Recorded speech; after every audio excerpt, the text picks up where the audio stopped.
The Earth was once the center of the universe. It was flat. Then it was round, and it circled the sun. It was no longer the center of the universe. It was a tiny part of the Milky Way.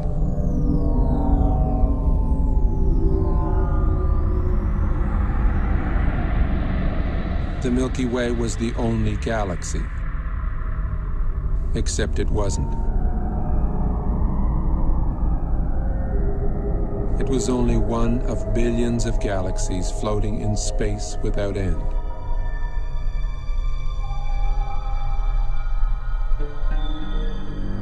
Every single time we think we've got it all figured out, we realize we've merely found another piece of the picture. It is a big picture, with many pieces.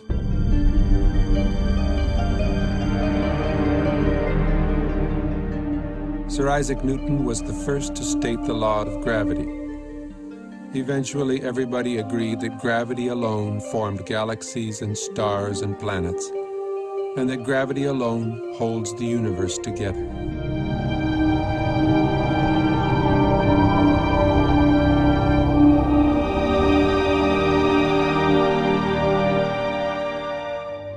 Then we discovered a force 1,000 billion times more powerful than gravity.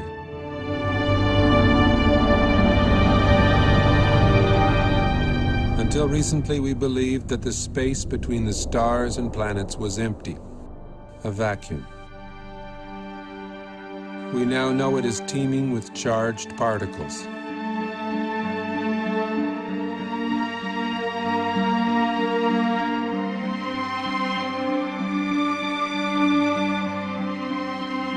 We see glowing electric filaments spanning millions of light years. We see stellar and galactic formations shaped by magnetic fields.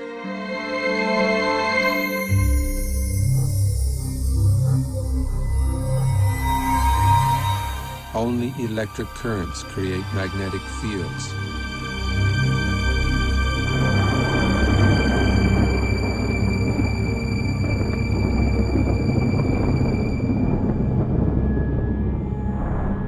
It is possible that the predominant force in the universe is not gravity, but something else.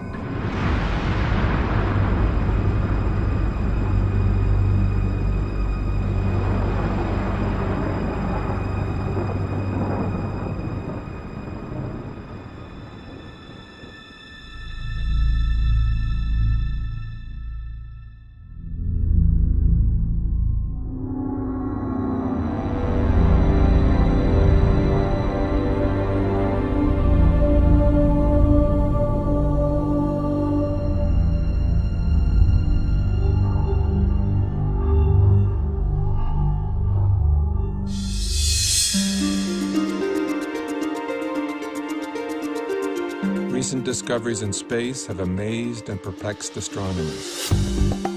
Current popular theories in the sciences can neither predict nor explain the phenomena we are now observing.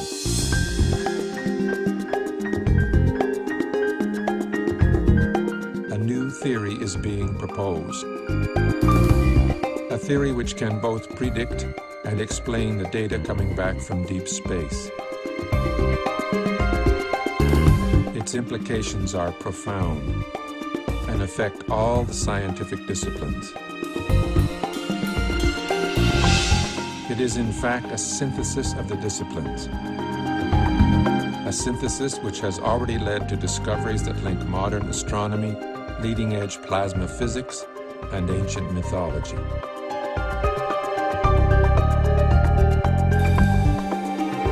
The electric model offers us a new interpretation of the workings of the universe, the history of our solar system, and even human history.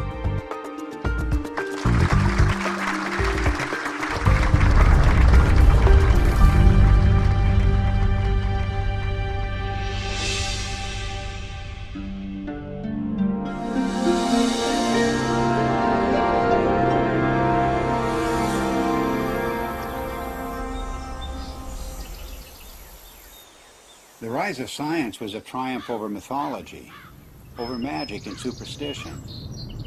That's why the word science today implies reliability. The word myth means fiction, not true.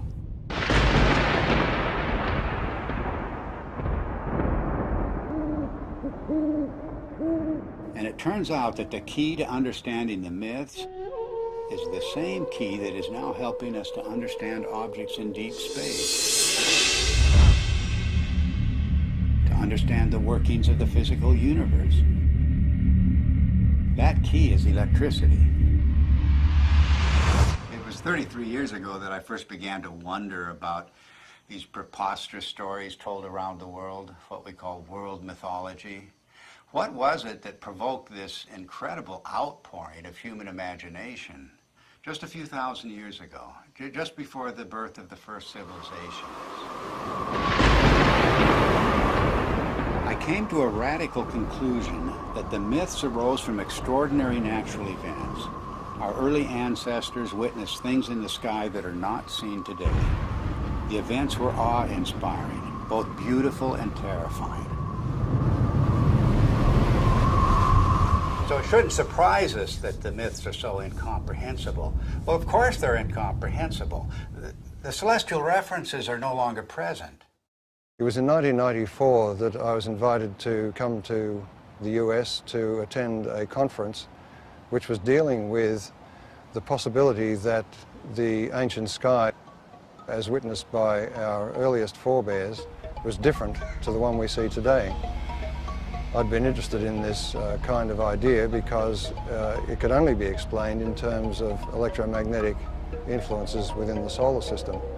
So it came as a bit of a shock and a surprise to see David Talbot showing slides at one of the sessions at the conference, which I recognized immediately as being similar to those of electric discharges in the laboratory.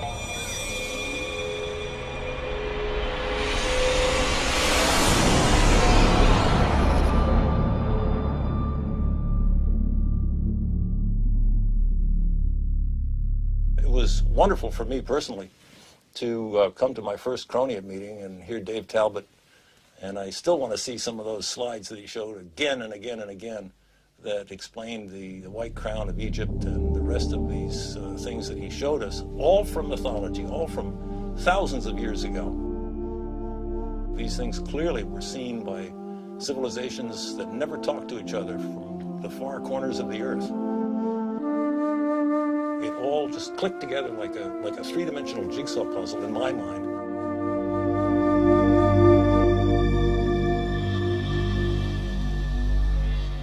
A breakthrough for me came when I realized that many different cultures spread around the world use different words, different symbols, different myths to describe precisely the same formations in the sky.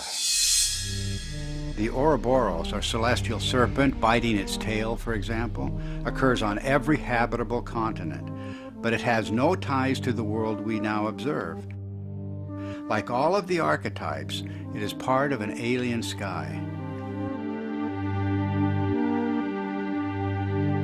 A cosmic column rising to the center of the sky, holding aloft the wheel of heaven. And much more than a wheel, because this was the revolving cosmic temple, the city of the gods, the kingdom of heaven, always resting on the cosmic column.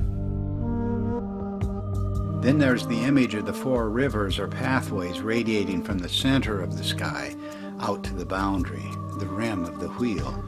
The simplest forms lead you invariably to the full story of world mythology. The hero's journey unfolds as the story of the wheel's axle. The mother goddess finds her identity in the star at the summit, the hub and spokes of the wheel.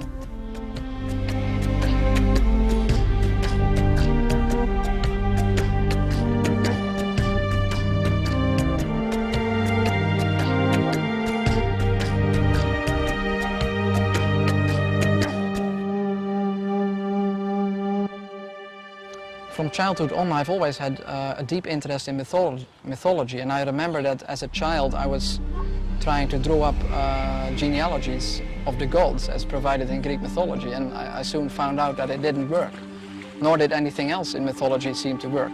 There was no singular fitting explanation that would make sense of these stories. So I basically laid this whole subject to rest, and I didn't look at it for many years. Until I came across the work by Dave Talbot and Everett Cochran mainly, whose articles were real eye-openers for me. And as soon as I began to read these articles, it became clear to me that we were really looking here at a very important key to the unlocking of myth. And the recent findings provided by plasma physics are capable of providing that key. Based on the results we have seen so far in Dr. Perret's investigations with petroglyphs, which he matched successfully to laboratory experiments involving plasma, it has now become crystal clear and I think undeniable that the morphology of plasma as it manifests itself both in the laboratory and in space can account successfully for the major themes in mythology. To find the true meaning of the myths, we follow a forensic approach. The purpose is to expose the points of agreement between the different cultures, because here at the level of the archetypes, everything is unified. There are no isolated themes of myth at the level of the substructure. This is like a holograph. Follow one archetype and its links to other archetypes, and you will find one story told around the world.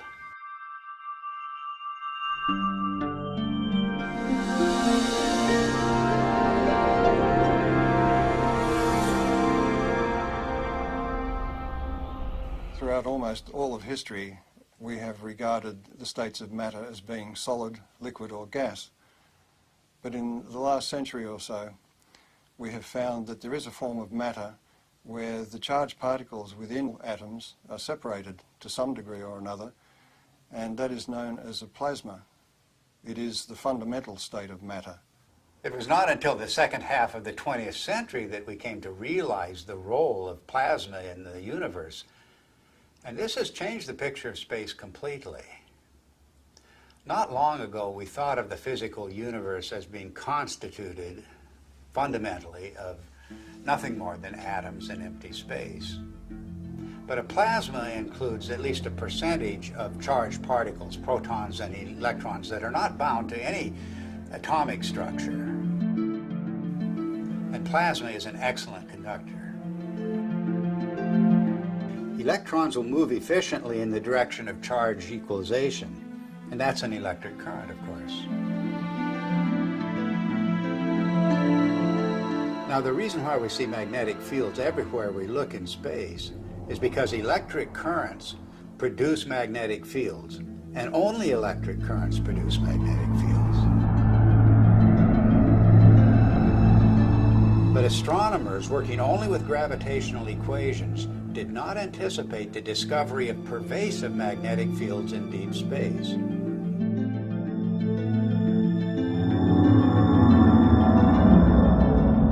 Electric currents also account for the abundant filamentation of space plasma. First, the electric currents produce the magnetic fields. Then these fields confine the electron flow to narrow paths. Such current paths, or filaments, are called Birkeland currents, named after the pioneer Christian Birkeland.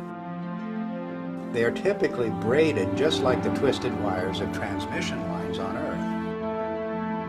Well, that's their role in space, to conduct electricity across vast distances, creating the astonishing structures we observe in every direction. None of these structures were anticipated by gravitational theory, and none are indicated by the behavior of neutral gases in a vacuum.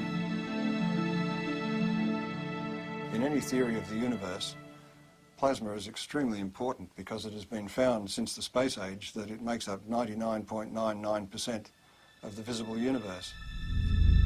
So our inexperience with it on the Earth's surface is rather crippling when it comes to trying to decide on a cosmology to explain the visible universe.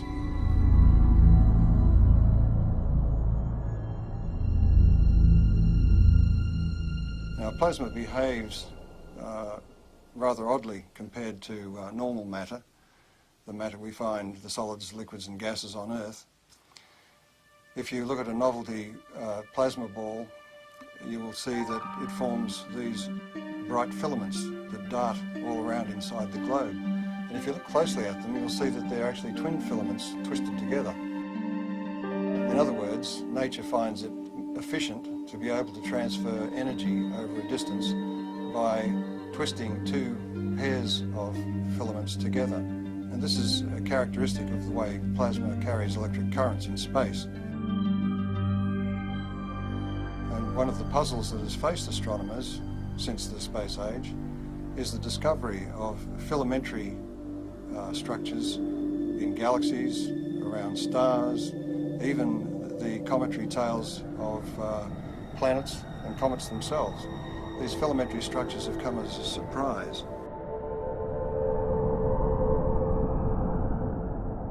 We now have plasma physicists who are doing important experiments in laboratories around the world, and one of the virtues of plasma experiments is that they can be scaled over an enormous number of magnitudes. In other words, a discharge phenomenon that may be seen in the laboratory that occupies only a few centimetres can be scaled up to the size of a galaxy, and you will see the same structures. Now this introduces a new area into cosmology where we can do experiments on Earth which can verify our ideas, our theories about how the rest of the universe works. Some of the natural consequences of electric cosmology are the patterns that we see, both in the laboratory and in the sky. A very good example of this is the work of Dr. Anthony Peratt, who was a graduate student of the very famous Hannes Alfvén, who was really the father of electric cosmology. Peratt simulated on a supercomputer using just a cloud of electrical charges and a magnetic field, just using the laws of electrical science, not using anything to do with gravity. He simulated what looked like a spiral galaxy. And the interesting thing is that Peratt's spiral galaxy in the laboratory had exactly the same rotational properties as the real spiral galaxies that we see in the sky do.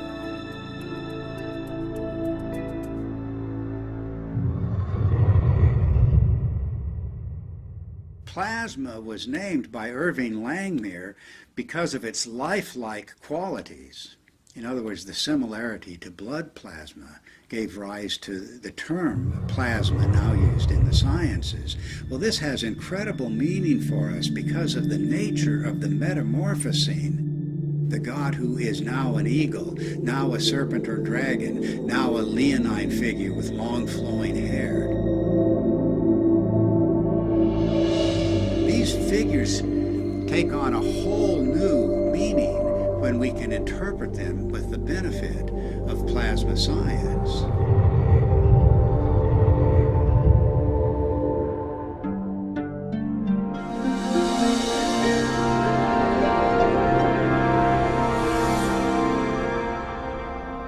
The new instrumentation that was developed in the space age expanded our ability to perceive things, perceive facts. We could now see things in the entire electromagnetic spectrum instead of just the narrow sliver of visible light. What you're seeing is the actual moment of deploy there when we take the switch to deploy, and it's so quiet. And we had sensors that were out in space. We were freed from the geocentric and anthropocentric order that had prevailed before.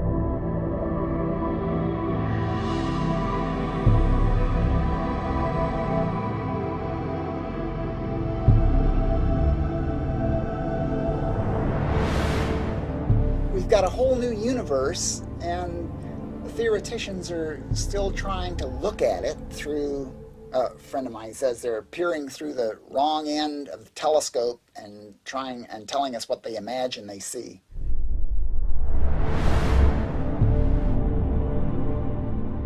Modern cosmology gives us a rather disconnected view of the universe.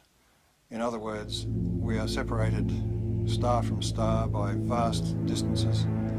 Light takes a long time to travel between stars and across galaxies, and therefore we look upon ourselves as isolated and disconnected. The electric universe takes a different view. It says that we are part of the sun's environment, electrical environment, and the sun is a part of the galactic environment. And the galaxy itself is strung, like all galaxies, on huge electric currents flowing through the universe.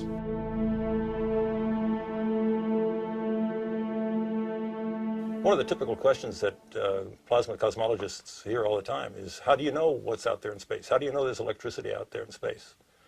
Is there energy out there in space?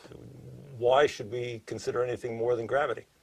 And the answer is that through the years, we've used optical telescopes, but recently we have what are called radio telescopes, and we've broadened the spectrum that we can look at the sky with. And those radio telescopes can measure electric currents and magnetic fields, and we can determine from those measurements the strength of the electric currents, the strength of the forces involved, and the amount of energy that's stored out there in space.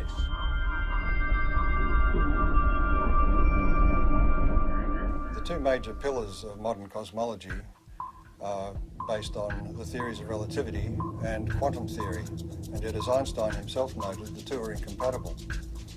And that may be because the theories of relativity deal with matter as if its only consequence is the bending of space. The electric universe, on the other hand, deals with the electrical structure of matter at the subatomic level and then works its way up through living systems, if you like, planets, stars, galaxies, and the entire universe, and shows that it is the electrical structure of matter that forms the amazing shapes we see in deep space.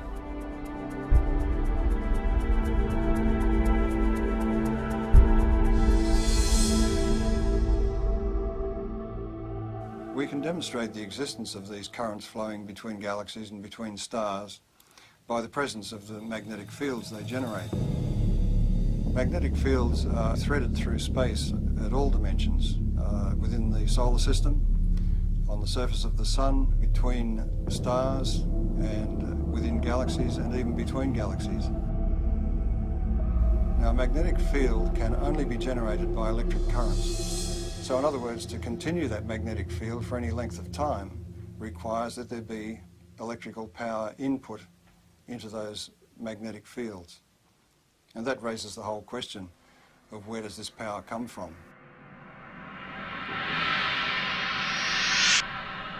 Modern cosmology is highly mathematical. In fact, we were joking before about the idea that the only people who understand cosmology are professional cosmologists.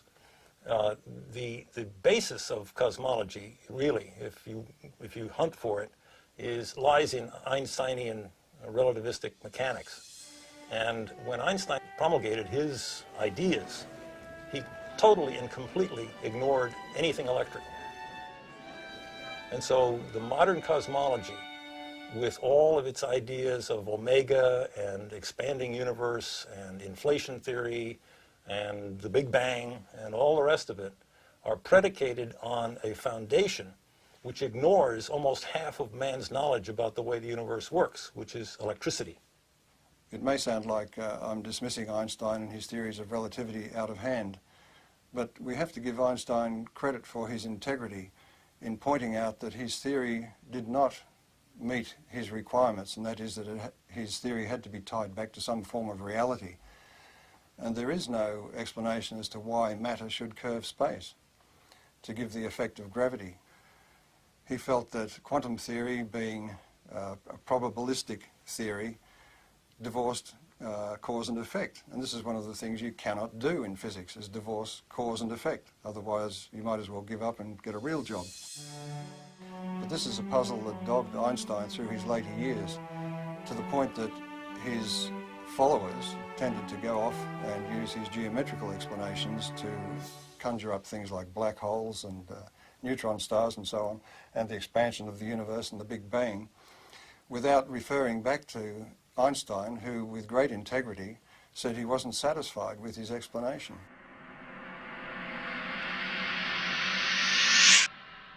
One of the problems faced by astronomers after the space age began was to explain the discovery of very concentrated outbursts of energy in deep space.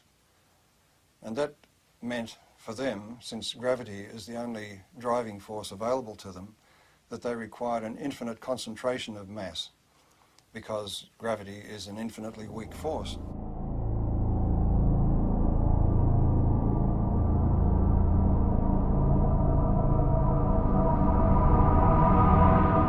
The black hole, as Wheeler originally visualized it, sucked everything, including light, in, and so therefore it was invisible.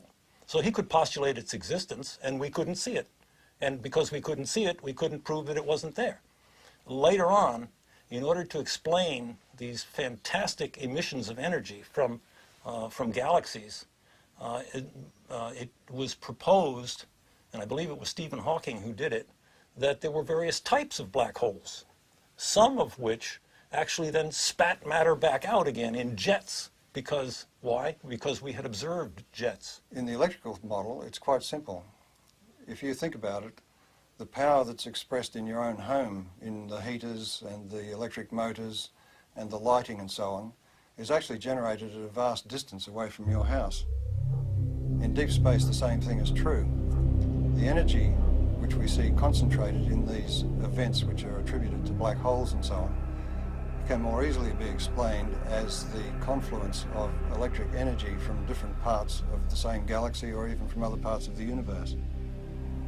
And it is this explosive release of energy which forms the vast jets that we see lit up and exploding from the centers of active galaxies. We also have observed double radio sources either side of galaxies. And that event was predicted by Hannes Alfvén, the founding father of modern electrical cosmology, and is still to this day unexplained by standard cosmology. One of the most interesting phenomena in the sky is the so-called pulsar. A pulsar is an object that is observed to put out pulses, both of light and radio activity, RF, in the RF spectrum. And those pulses are extremely rapid. They are something like milliseconds apart. So it's like a extremely fast strobe light. And thinking of a strobe light, astronomers immediately leapt to the lighthouse kind of analogy. Something that must be spinning around, the beam is going around, and it's going around so quickly that this thing goes flash, flash, flash. Well, once the repetition rate of the pulsars was observed to get up to in the millisecond range, that meant that this star that was putting out this beam of radiation would have had to be rotating at 300 times a second. And 300 times a second, we're talking about the speed of a dentist drill. So the astronomers decided, well, normal stars couldn't possibly rotate at that speed, and so they postulated the existence of what they called a neutron star. A neutron star is a star that is so dense that it holds together so well that it can indeed rotate at the speed of a dentist's drill. Well, the problem is that in nuclear chemistry, we know that you can't pack neutrons together that densely. They will all fly apart instantaneously. There's a principle called the island of stability in nuclear chemistry that absolutely prevents that. So here again we have the standard astronomers or astrophysicists going directly against another well-developed science. In the electrical model, however, there's a very simple explanation for pulsars. Everybody is familiar with the idea that pulses can travel back and forth on electrical transmission lines. Such uncontrolled pulses, for example, were responsible for the famous Northeast blackouts. A similar effect can occur between two binary stars connected by a plasma. The two binary stars act like capacitors that store charge. And if you reduce that in size to something you can produce in the laboratory, you can produce it in the laboratory, and it's called a relaxation oscillator. And electrical engineers use it and have used it for decades. The idea of producing pulses every few milliseconds is a sophomore level experiment in an electrical engineering laboratory. It doesn't require neutronium, strange matter, or any other fictitious device. All it requires is two capacitors, a battery, and a nonlinear resistor. And we maintain that that's exactly what a binary pair of stars connected by a plasma field presents.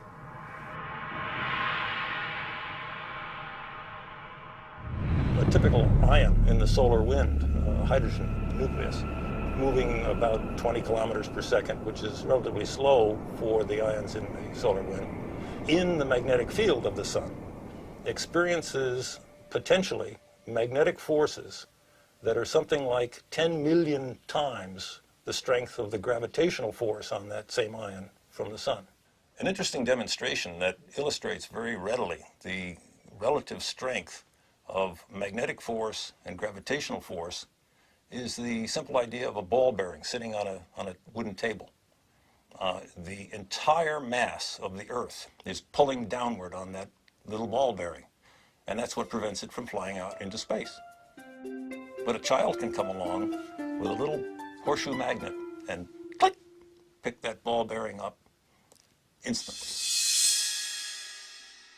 The space age presents us with an interesting paradox. The technology of science is really quite extraordinary, and technology has taken us out into space, taken us to the moon, taken probes to distant planets, opened up whole new vistas in remote space with new telescopes and new ways of measuring what's happening in space. But the picture of theoretical science is much different. And many decades ago, assumptions began to crystallize in the theoretical sciences, beginning at the top, the queen of the sciences, as we say, which is cosmology. These theoretical assumptions have constrained all of the other theoretical sciences. Cosmology deals with the big picture questions, the first questions. How did the universe begin? What is it made of? How will it end? And so many popular theoretical constructs, from the Big Bang to string theory to dark matter and black holes, the formation of stars, formation of galaxies, all have arisen from assumptions first postulated by cosmologists. At the same time, these assumptions have defined boundaries for other theoretical sciences, working down from astronomy and astrophysics to the space sciences, solar theory, even Earth history, even human history, have all been confined by these boundaries established by the queen of the sciences, cosmology.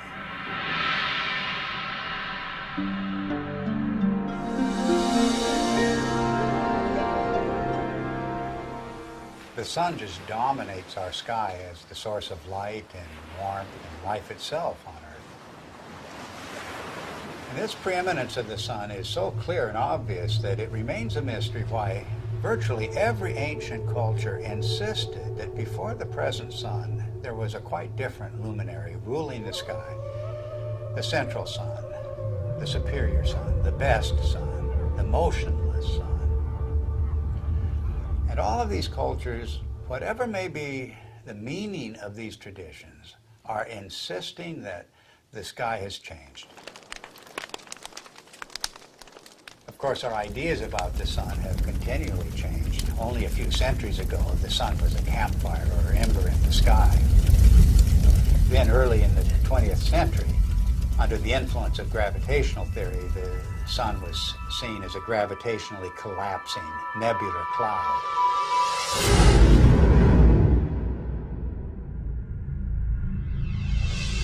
In the atomic age, astronomers began to visualize the sun in terms of a nuclear furnace hidden at its core. But now we're in the age of plasma science, with discoveries of the electric currents in space. And it's inconceivable that these discoveries would not change the picture of the sun again.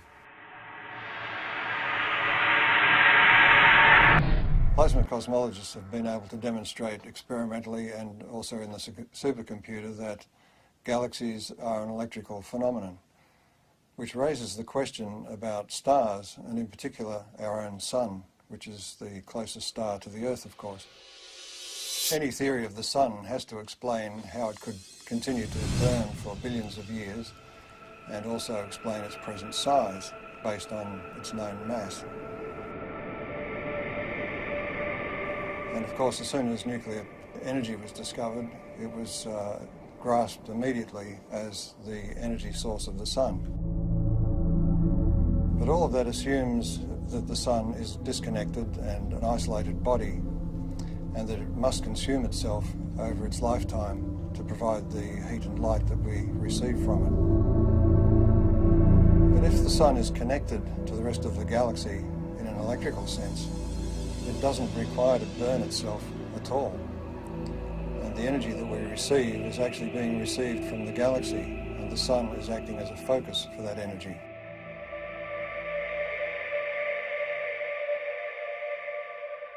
The sun is actually a fairly typical star. And so if we want to understand stars and cosmology, we really have to understand the sun. And the standard model of the sun, so-called, that astronomers are so very proud of these days, really doesn't explain very much about the sun. Why is there a corona in the first place? Everybody knows about the corona, the beautiful corona that we see during solar eclipses. Why is it there? It's clearly an electrical phenomenon.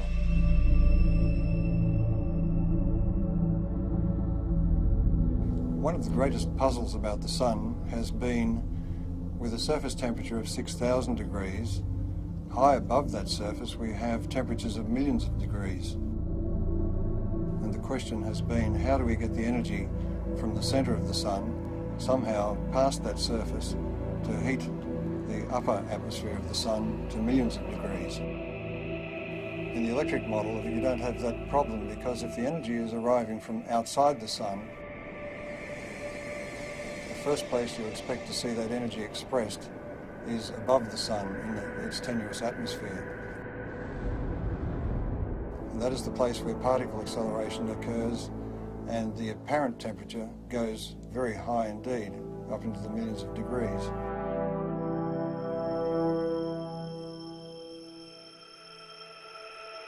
The fact that the particles in the solar wind accelerate, that is to say, increase their velocity with increasing distance away from the sun, the farther away they get, the faster they go. And the fact that those particles are indeed charged particles leads me, as an electrical engineer, to come to the immediate conclusion that this is an electrical process.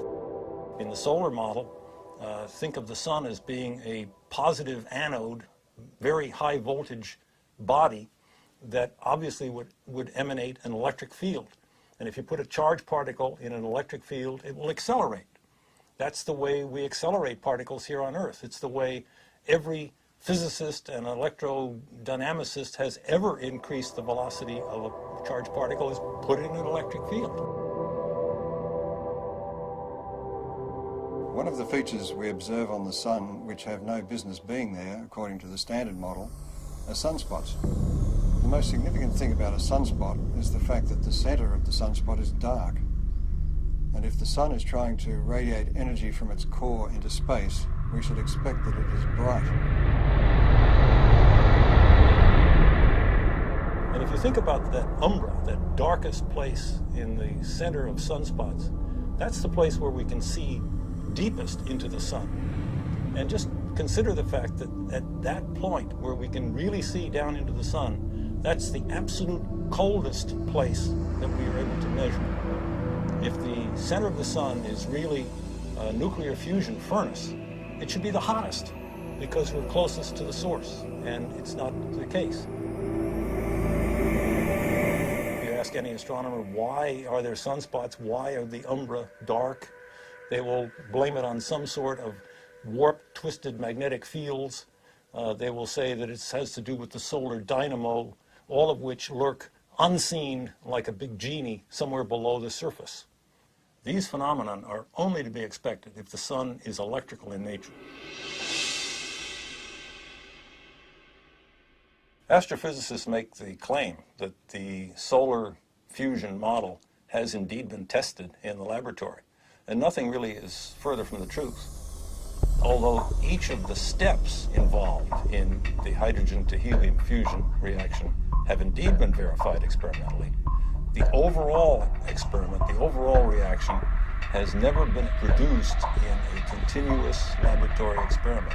Continuous hydrogen to helium fusion has not been attained in the lab.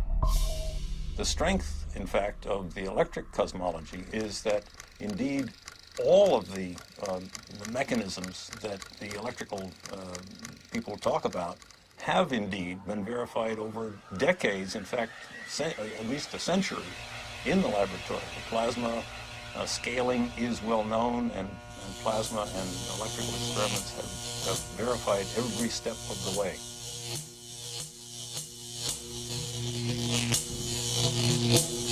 There are any number of observations that are have ad hoc present explanations, but really have no explanation in the standard model, and are natural consequences of the electrical model. For example, heavy elements, the solar spectrum, the neutrino deficiency, the neutrino variability, solar atmosphere, differential rotation by latitude, differential rotation by depth, equatorial plasma torus, sunspots, sunspot migration, the sunspot penumbra, and the sunspot cycle itself.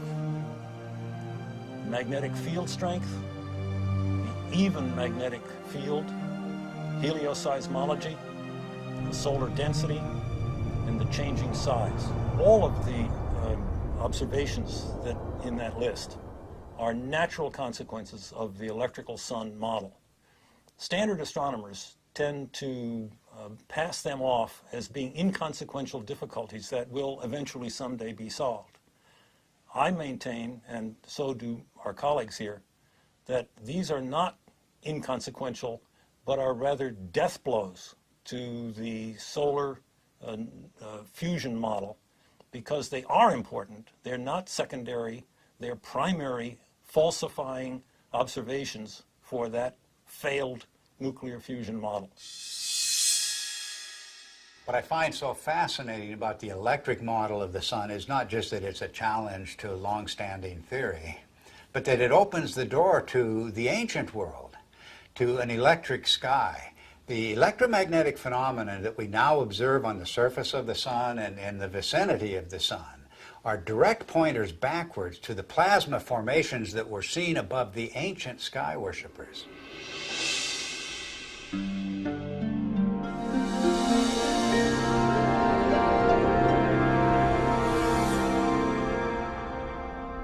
Electrical currents in space can either be invisible or they can be visible. If they're very diffuse, in other words, there's very little energy per cubic meter, they will be invisible. But where that energy becomes concentrated, it will begin to glow. And we see this kind of thing in the ion tails of comets, for instance. Where the energy becomes very concentrated, we begin to see arcs and sparks, if you like. Electrical discharge phenomena.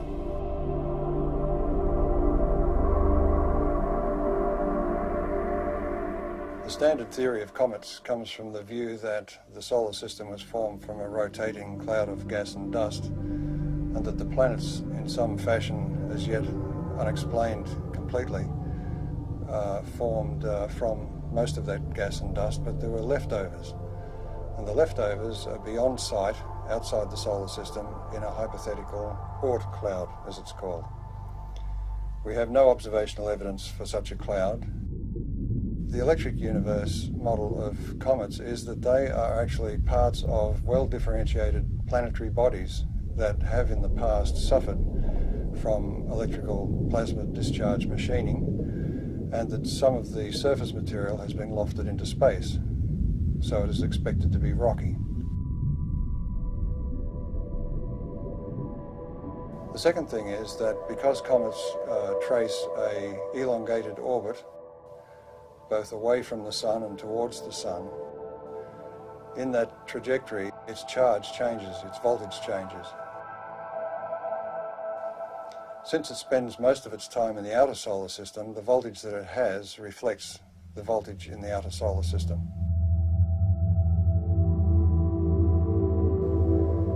But as it hurtles towards the sun, as it enters towards the Earth's orbit, the voltage is changing rapidly, and the comet has to respond to that by beginning to discharge. And that's where we see the familiar cometary phenomena of the coma and the various tails that it produces.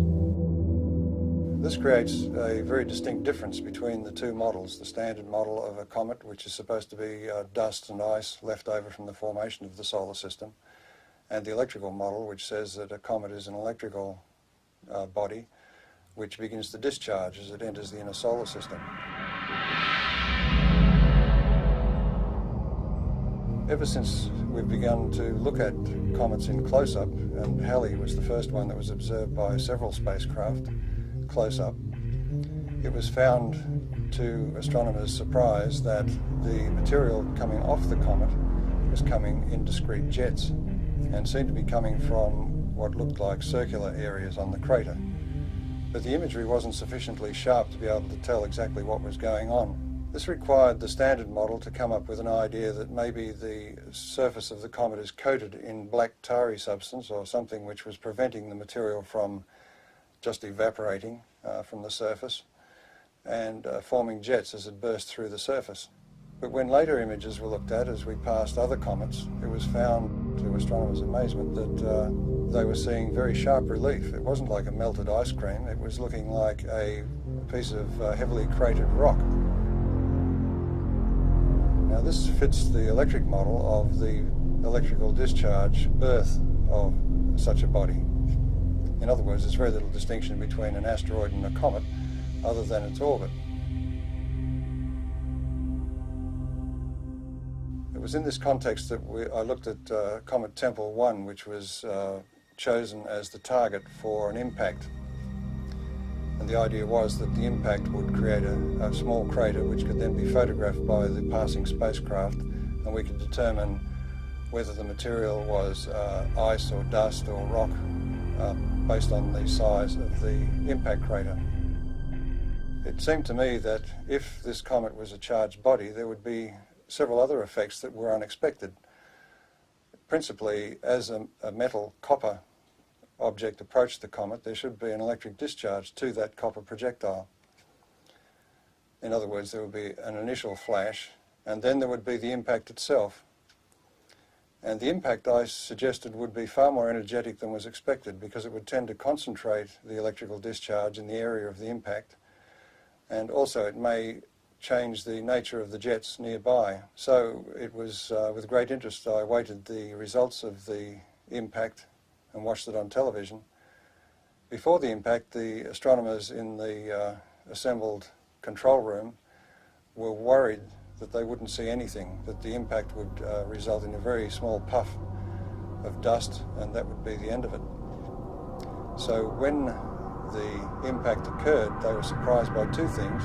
One was that there was an initial flash, followed by the main impact, which was so energetic that some of the sensors were almost swamped, and the passing spacecraft was unable to achieve its primary aim, which was to photograph the crater.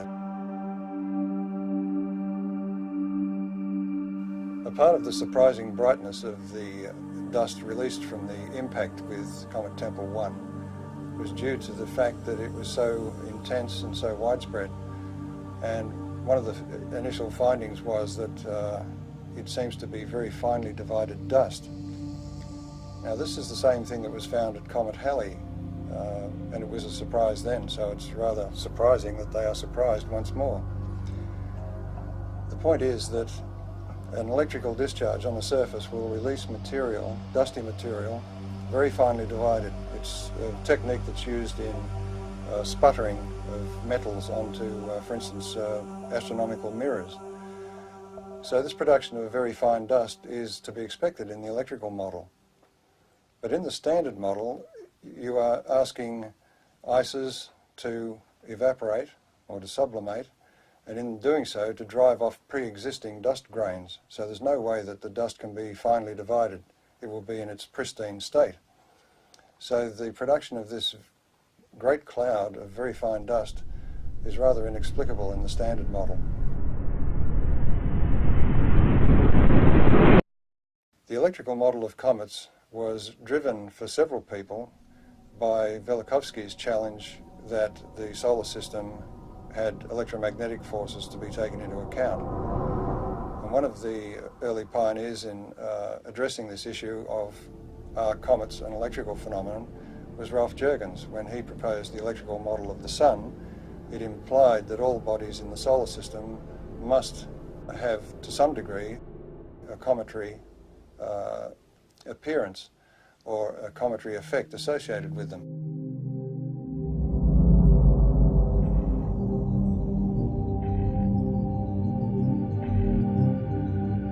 Ralph Jurgens, in his model of the sun, showed that bodies moving radially towards or away from the sun would experience electrical forces which could induce a cometary display, that is, a visible display.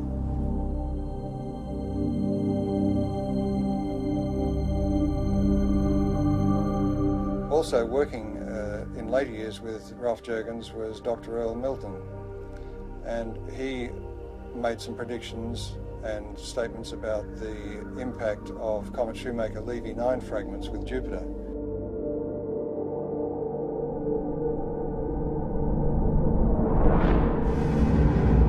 And his view of the electrical nature of those impacts was also vindicated.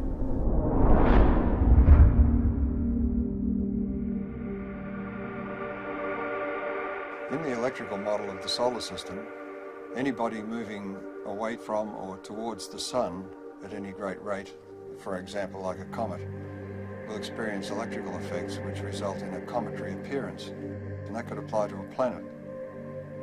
Now Velikovsky, in his research, found that Venus was described as a stupendous comet at some point in ancient times. So it was very gratifying for him to be able to announce at the conference in 1974 that astronomers had discovered what they called a cometary tail of Venus. Some years later, it was announced that it was discovered that stringy things were coming from Venus. And of course, this was confirmation to the electrical model because plasma currents flow in strings. This discovery of a cometary aspect of Venus raises the issue of the intense heat we find on Venus. That intense heat is not well explained at all by any idea that the planet is somehow a twin of the Earth's. It raises the distinct possibility that Venus has had a far more dynamic history than we've been taught.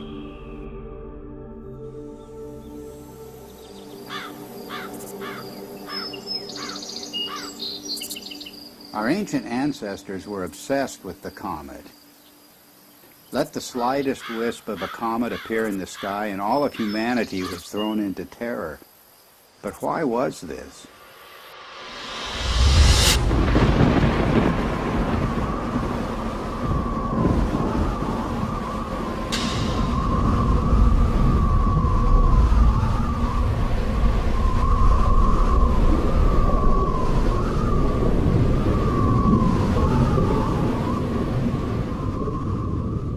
It was cosmic catastrophe that inspired the ancient words and phrases for the comet.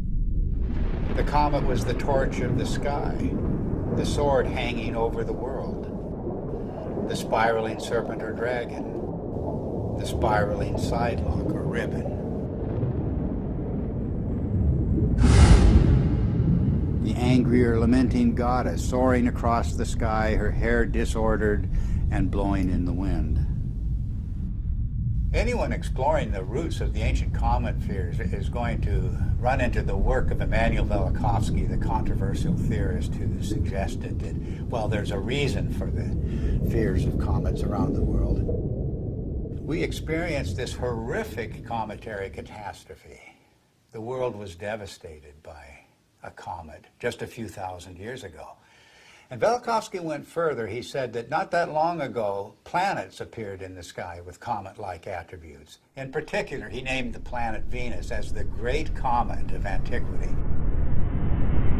Both Walt Thornhill and I disagreed with many components of Velikovsky's reconstruction, but we also felt that Velikovsky had nailed certain principles that can help us to understand the early cultures.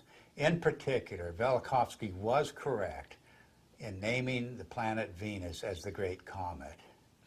And the cometary language of Venus goes far beyond anything that Velikovsky himself published.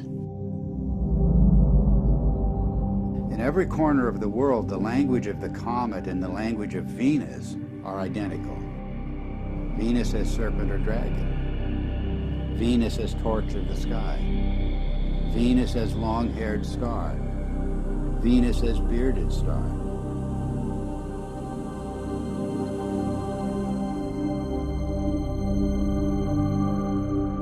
The Sumerian goddess Inanna was identified as Venus. She was the lady of life. But in her terrible aspect, she became a dragon-like flame in the sky.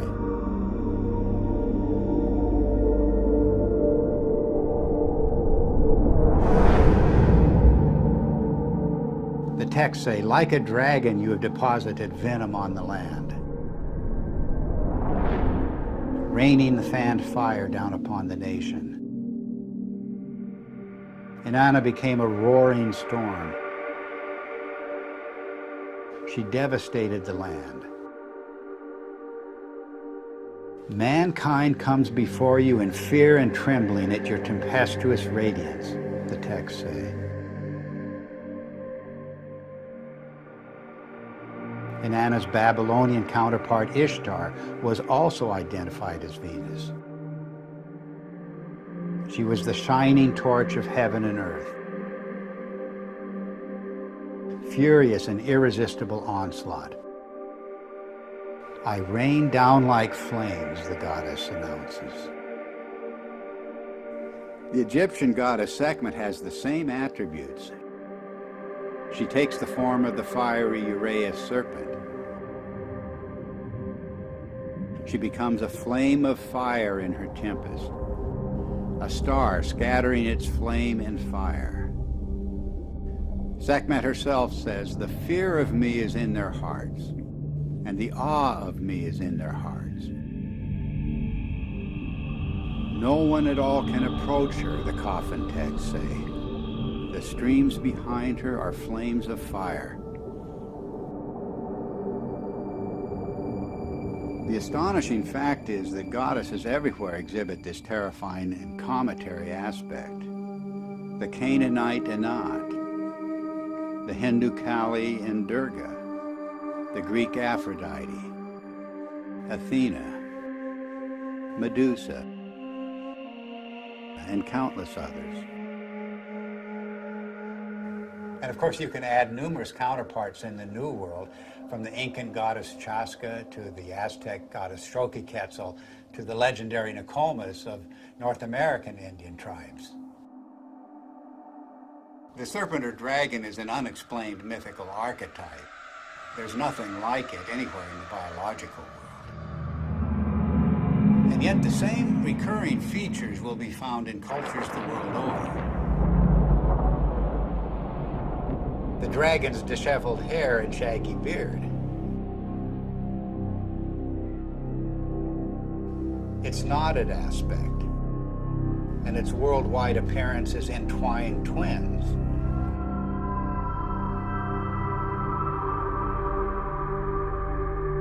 Its fiery or lightning-like emanations, and its effusive feathers. In all of the ancient serpent or dragon images, it's the luminous, filamentary, braided, spiraling, metamorphosing, and destructive aspects that stand out. The very traits of high-energy plasma discharge. The attributes of these mythic monsters remain unexplained only until we see the hairy and feathery attributes of the electric arc in the laboratory. We see precisely the same thing in enhanced images of the comet's tail. And we see the same thing in the comet-like discharges of distant nebulas. Gases in a vacuum don't behave this way, but electrified plasma does.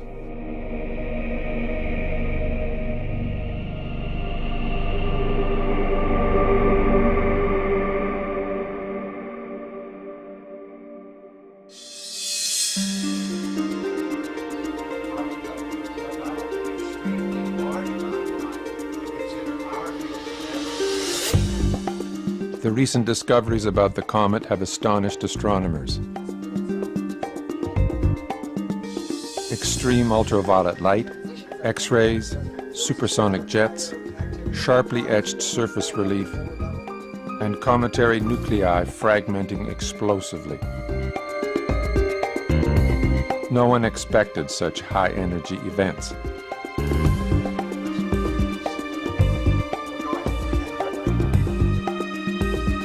The electric model proposes that the comet is a charged object moving through an electric field. This would explain these phenomena. But what is creating the electric field? Suddenly, everything changes. And we are talking about an electric sun, electric stars, an electric cosmology, and a whole new way of looking at how the universe works.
Thank you.